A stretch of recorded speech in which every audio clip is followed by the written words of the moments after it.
Then all of a sudden they say, but come on, we want our Californian kids to be prince and princess. It's beyond a joke. It's beyond a joke now. Well, it's king and queen of hypocrisy, isn't it? Yeah. I mean, they are the arch hypocrites. This was like a bomb when Tom Bauer said live on TV that Archie is not Prince Harry's real son. It was not gossip or rumor. It came straight from one of the toughest biographers. And with those words, he shook the whole image Harry and Meghan tried to build. And what's so awful about the Commonwealth thing is that it's vital for Britain. It's important for the 54 nations who are part of it.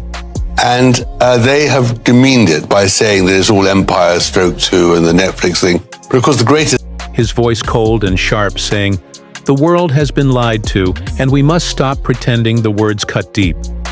Leaving everyone silent and shocked was Archie, really not Harry's son, in a life already full of drama. This may be the most humiliating hit Harry has faced with no warning, no defense, and nowhere to hide all, because a fearless biographer dropped the unthinkable live on air. Their accusation of racism, the royal family is racist, which he then peddled back on Harry, because he knew it was untrue. It was one of Meghan's many lies. And that is really what's so awful. And that's why Charles tried very hard. It was the confidence Tom Bauer, a tough journalist and best-selling author, spoke without fear. No pause, no doubt. He threw the bomb like it was plain truth. Like the world should have known already. And maybe some people did wonder, but hearing it out loud hit completely different.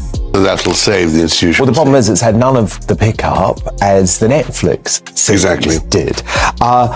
What did you make of the Prince and Princess thing? Because it felt very... blunt, loud, and global. Tom Bauer looked straight into the camera and said, "Prince Harry is not Archie's real father, not even a little bit." And people who knew stayed silent too long. The room froze, everyone stunned. Then came the gasps, the whispers, and phones blowing up. This wasn't gossip, this wasn't careful words, this was a bomb dropped with no filter. King Charles's weakness. He should have signed the letters which prevented them taking the titles. And just in the same way that he can't decide, really, whether Harry should come to the coronation or not. I mean, clearly as a father he'd like him there, but this isn't about... This was not just a slip. It was a direct shot fired to spark questions, and it worked for years. Harry and Meghan kept Archie hidden behind the word privacy, using it like armor. But now that shield looks broken, because if Harry is not really the father, then every claim they made about family legacy and royal ties suddenly falls apart, and the picture they painted of their life no longer adds up. The thing about Charles is so indecisive. He can't even at the moment decide whether he should wear a uniform or not on the coronation, or breeches. He looked fearless, like the weight of the law did not scare him at all. And he spoke not like a man guessing, but like someone holding a secret too long. The internet went wild right after every old photo of Archie was pulled back up. People dug out Meghan's baby shower posts. Every picture of Harry with the child was zoomed in and torn apart. The harshest blow came when folks began putting Harry's childhood pictures side by side with Archie's, and the whispers only grew louder. He wants to please everybody, and he poses as a confrontationist, and it doesn't work. So he should have, vis-a-vis the Sussexes, cancelled the titles, and he should make absolutely clear that Harry is not welcome. And the thing is, he would have had the public on side. He will, and the public will be... Archie looks nothing like Harry. His eyes darker, his features different, his hair and skin tone fueling rumors. And now people remember how the Sussexes hid his face in photos once called privacy, now seen as a cover-up. Has really annoyed me over the past couple of weeks is Harry and Meghan yet again are treating the coronation as if this is some sort of reality show, some sort of game. Oh, we've received our email invitation now, but we're not going to reveal whether we're coming or not. This is not about hate, it's about logic. Look at Archie and look at Harry, they don't match.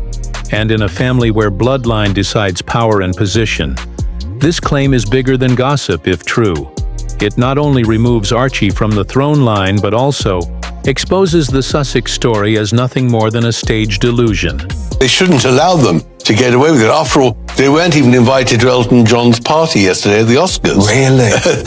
Or the Oscar ceremony itself. I mean, they really are, nobody is in Hollywood, but somehow Right after Bauer's shocking claim, the press ran wild looking for a palace reply. But nothing came. No denial, no defense, no word at all. And that silence spoke louder than any statement. Because usually when rumors threaten the throne, the palace rushes to shut them down. But this time the halls of Buckingham stayed quiet, and the silence only made the scandal feel even more real. This is the monarchy in Britain if he's not very careful.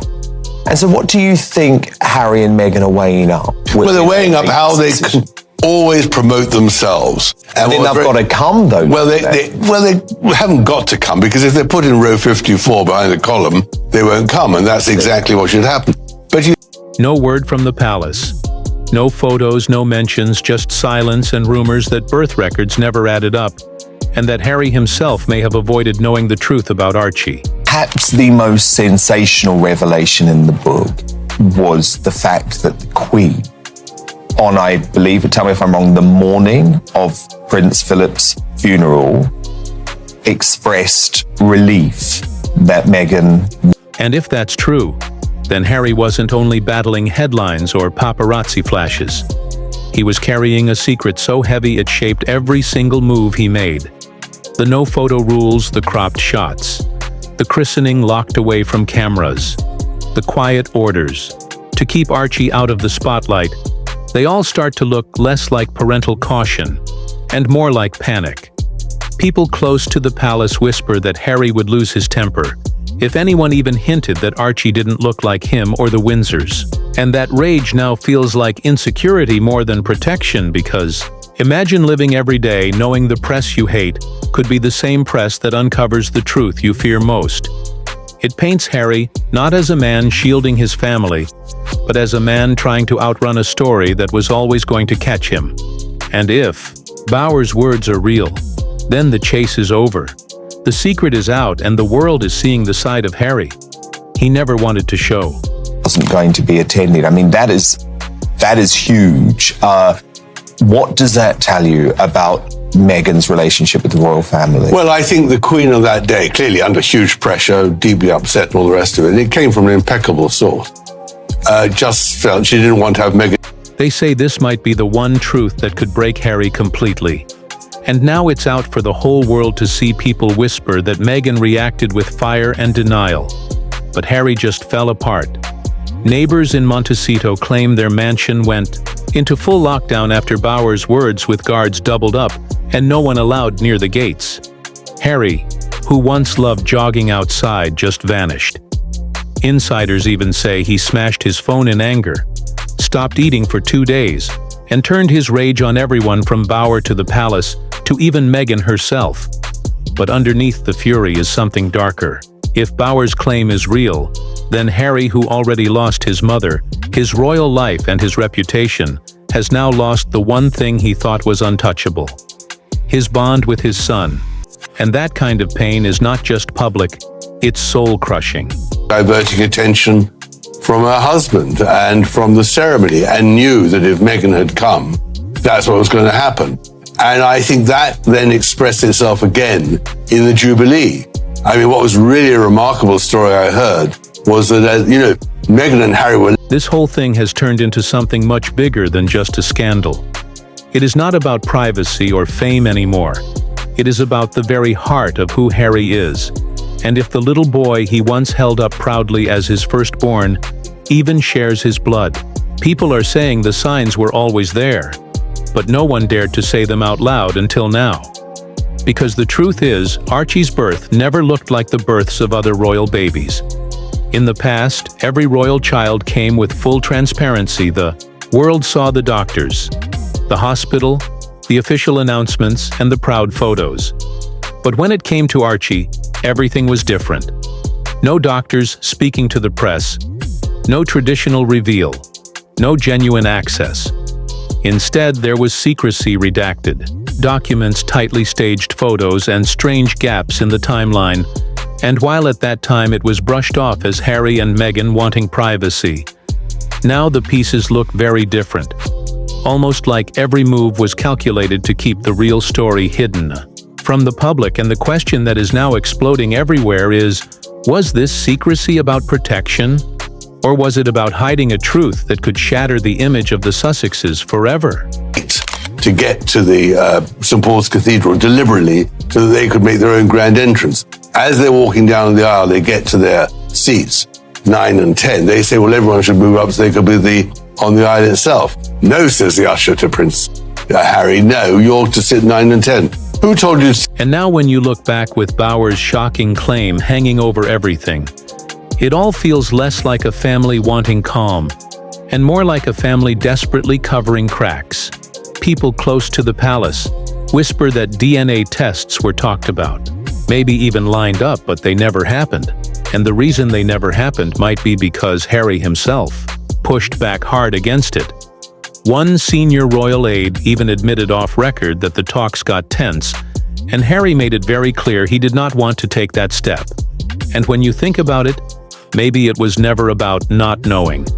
Maybe it was about not wanting to know because deep down, if he opened that door, he would have to face the most painful truth of all. That the child he fought to protect so fiercely might not really be his at all. To where to sit? Your grandmother, says the usher, and he goes in the middle. And they really did, in the end, control it. No photographs on the next day at the Jubilee meeting in Windsor Castle, all the rest. So I think they have control. Queen seen through them. The Queen seen through them. And I think Charles and William have encouraged her to.